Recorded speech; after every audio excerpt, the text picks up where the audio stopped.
Right, so this is finished the talk now, and so we remember right at the beginning, one of the things I mentioned earlier on was how musicians in different traditions like Latin American music and flamenco and so on, and all these different traditions I mentioned, that you can't align them with the metronome. So just to say a little bit about that, which is that the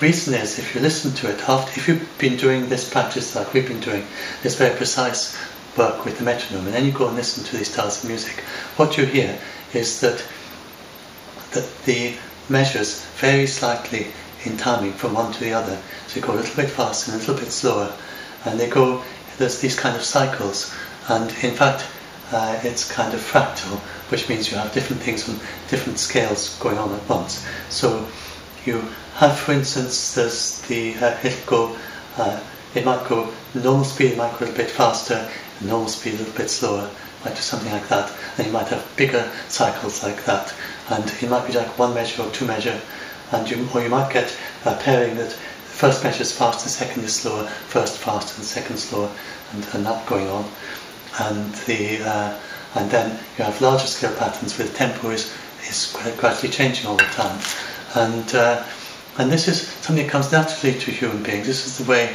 that rhythms happen for us. So it's very like riding a bicycle. I think it's quite a good analogy. So when you first learn to ride a bicycle as a beginner musician, you keep falling off, so you can't even keep going. And so that's like a beginner who can't keep a rhythm at all, maybe, or just has so many technical difficulties with their musical instrument, whatever it is. But once you've got the hang of it, then you just ride your bicycle, and you feel that maybe there's nothing very much happening. You're just cycling along and keeping a steady line. But in fact, there's a continuous wobble happening. Your hands are continuously slightly wobbling with the handlebars, which indeed was why it was difficult to learn in the first place. And so if you doubt that, what you can try is go on a bicycle in some nice quiet place, not on a busy road. Then you try holding the handlebars totally, completely, don't let them move at all, completely unmoving handlebars, and just try like that. And you go up to a certain speed, and then not too fast, and then hold the handlebars completely steady, and see how long you can keep that up. And within a few meters, you find that you're falling to one side or the other, and you find you have to move the handlebars to compensate with it. You can't fix it with your body. So that's this natural wobble you have all the time when you're cycling. And when we're walking, the same thing. We have this natural rhythm. We don't walk like robots. You don't go It's much more irregular, sort of. Right.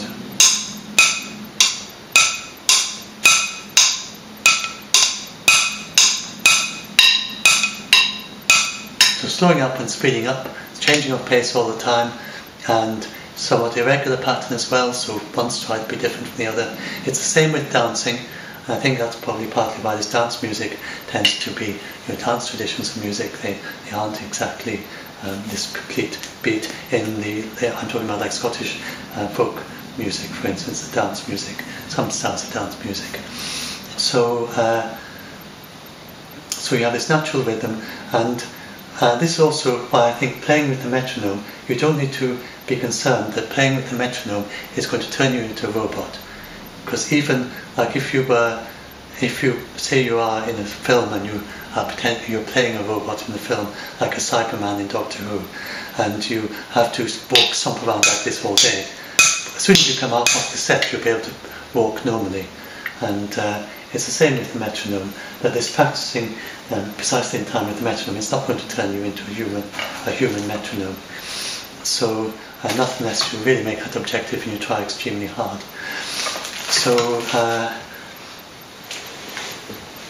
So anyway, the one thing you notice if you listen to these styles of music is that each measure is varying in this kind of wobble on many different time scales, and so that's why it can't align with the metronome. unless you set the metronome to wobble as well. You can set, in fact, Bounce Metronome has got an option in it to set it to a wobble, and you can set the amount of variation to do for each measure individually. This is a professional feature in Bounce Metronome.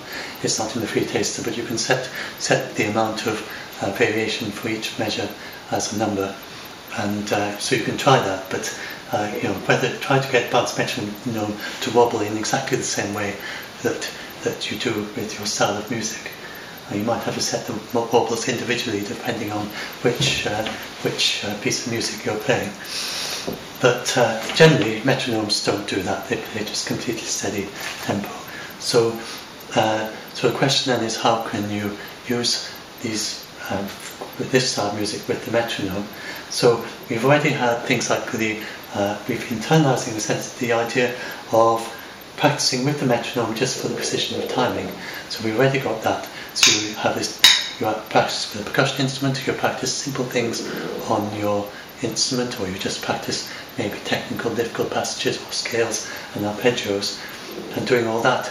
And then all of that is internalising a precise sense of timing, which you will then be able to bring to your music, and you can have this musically expressive rhythm that you play along, and you just have this precision of timing, means you have an exact sense of how the timing's passing, and so that's not going to disturb that musicality if that's the way that you are working on it. And all this stuff that we've been doing about moving the beat around, your notes around in the metronome beat, that will also help with that. And also the going silent briefly. But another thing that will help with this. So that's something that I said earlier. One of the open questions was, if you're in these traditions, how can you use the metronome? Well, one way is to use it in that way, to use it as separate exercises. And another thing, though, is quite interesting, is to actually try playing your style of music along with the metronome and notice how the metronome drifts, because hopefully by now you've got quite comfortable with playing in different places in the rhythm, in the beat. So the metronome going a steady beat, and you've also tried deliberately drifting from one tempo to another, like we did just then, of drifting through the beat. So then you may be quite comfortable playing along with the metronome, and you don't try to play precisely the same measure, length of measure each time. Play in a more fluid, organic way along with the metronome, and just hear how you're drifting back and forth. So that you can just improvise, as well. So you go.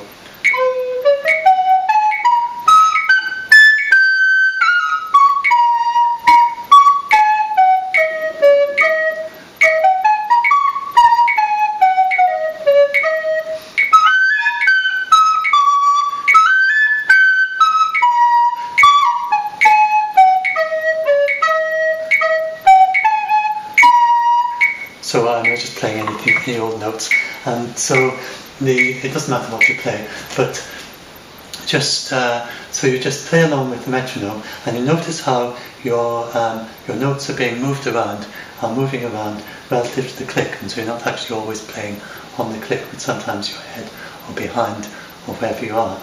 And this rather takes us back also full circle to using the metronome as a tempo reference. So when you're using it as a tempo reference, that in a way is sort of what musicians are doing, and that's why they aren't always in time with the metronome. And it's partly because if you're not precisely in time with the metronome, as I heard earlier, then you can hear the click more clearly, but also it means you can be musically expressive in your rhythm at the same time that you've got the metronome click going along. So the metronome click helps you to hear roughly where you can hear how time is passing by, and you can hear that when you're going a little bit faster, then you can hear that you're going a little bit faster relative to the metronome. You don't with this and this is what addresses all these issues about that playing with a metronome will turn you into metronome. I'm sure it won't. And what you can do is just let yourself drift in this way, and let yourself get faster and slower, and even get so much faster that you're a beat ahead or beats behind relative to the metronome, and just play in a musically expressive way along with the metronome. And you can use the metronome in its tempo reference way, that it gives you a clear idea of whether you are getting faster or playing at the same tempo. So if after a lot of this you still find that your measures are still about the same length and they're averaging at the same length as the metronome, then you're keeping a steady tempo, you're playing the same tempo you were to start with. And so I do think it is very important to keep this fluidity of rhythm.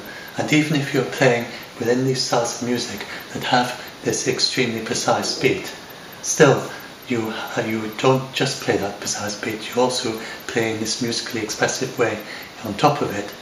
And so, I suppose if you're a drummer, you could even try playing with the metronome and then play something more expressive with another thing, but you're not exactly in time with that one. I'm not a good drummer, so I probably won't be able to do that. But that does come on to the next thing that I'd quite like to talk about in a separate video, because it's a whole new subject. I would quite like to talk about practicing polyrhythms. A bounce metronome is noted for its polyrhythms. A lot of musicians will be getting bounce metronome because they want to practice polyrhythms, also polymeters. And so it'd be quite a natural thing to talk about, would be ways of working with polyrhythms and with bounce metronome. This links into this video because it's quite a lot to do with independence of rhythm. We've already talked about the gradual drifting from one beat to another, which is basically a polyrhythm.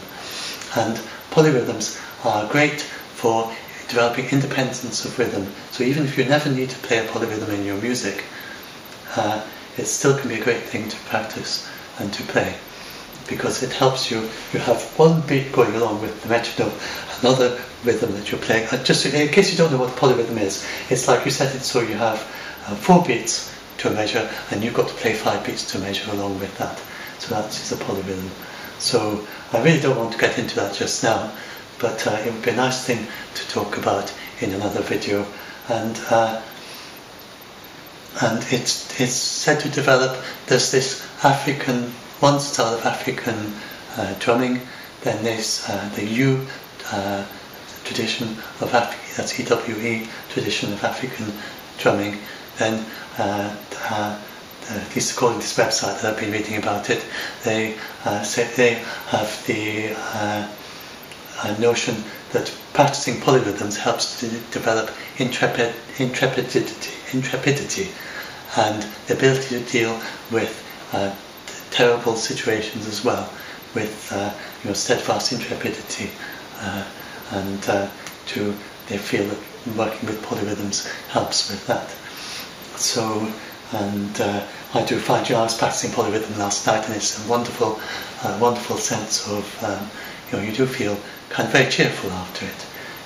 It's the one rhythm against the other, and you feel that whatever goes wrong, you have this kind of steadfastness and this intrepidity.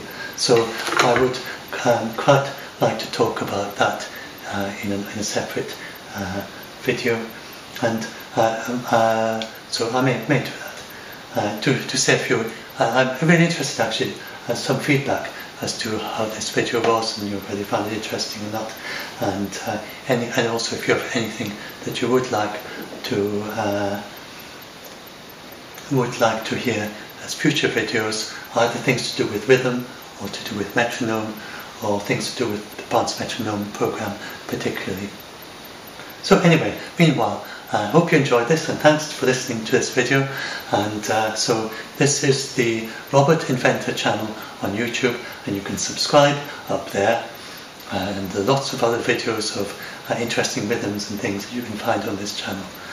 And there's the like button down there, so do like these videos if you like them, so that to help other musicians to find them. And the comments box, don't forget the comment box as well if you're watching this on YouTube. I'm very interested to hear any thoughts or any ideas you have, and interested also in videos. I have automatic video response set up at the moment so if you have any videos that you've made yourself, either describing this technique or in some way related to what I'm talking about, then you can post videos. I do have to approve. Oh yes, I have to approve the videos, but you can if you just add a video to any of these, and then I just click to approve it and it'll appear. It's only if it's spam that I won't approve. Basically anything that's relevant, then I'll approve it. So anyway, So I hope you enjoyed this as much as I do, and I hope that this helps you to bring relaxation and enjoyment to your metronome practice, and it's no longer such an annoying thing. And I want to just talk about the books on this. So there's the Beyond the Metronome, which is by Max Santiago, and I'll put links to that. And there's also Andrew Lewis's book, which is on, sorry, you don't need to see that, but the rhythm source. I don't think there's anything silent, anything particularly private there. I would cut it out if there was. So yeah, if you go to the rhythmsource.com, that's the Andrew Lewis book, which you can buy, and that's excellent. That's particularly on the bringing it into the. He's particularly strong. He's an orchestral and conducting background, also big enough percussionist plays in a band, and he's very strong on the playing in your mind aspect that I was talking about earlier on. And then there's also Max Santiago's book, and both get good reviews. He's perhaps a little bit more, slightly more emphasis towards the physical side of things and the dance aspect of it, and so both of these are excellent books to have on your bookshelf, and there are many other links which are your web pages and things I will add to this video. So and of course there's Bounce Metronome, but I hope presumably by now you've got Bounce Metronome if you can. So that's bouncemetronome.com. That's my program. That's the program I've been working with. So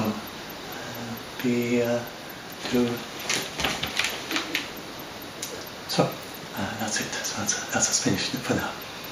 Thank you for listening.